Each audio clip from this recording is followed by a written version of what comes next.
Hi there. In this video, I will give you a quick guide on how you can use Namecheap VPS. So please listen carefully to each step that I will be explaining because I will describe everything clearly. So before starting, make sure that you have purchased a Namecheap VPS plan. And first, you will log into your Namecheap and you will go to the hosting section, which is right here. And then go ahead and click VPS hosting. And after that, you will just have to wait for it to load.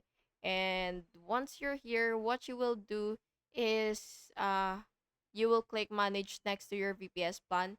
But of course, you have to make sure that you already have a plan before proceeding to the next step. So once you have your plan, what you will have to do is, of course, click again the manage, and then you will access your VPS dashboard to see your server details, including IP address, username, and password, and then go ahead and connect to your VPS using SSH for Linux or remote desktop for Windows. And then on Windows, you will just open remote desktop connection after the IP address, username, and the password. And finally, you will just have to configure your server as needed. You will install apps, upload files, or manage your websites, and make sure to regularly back up your VPS data.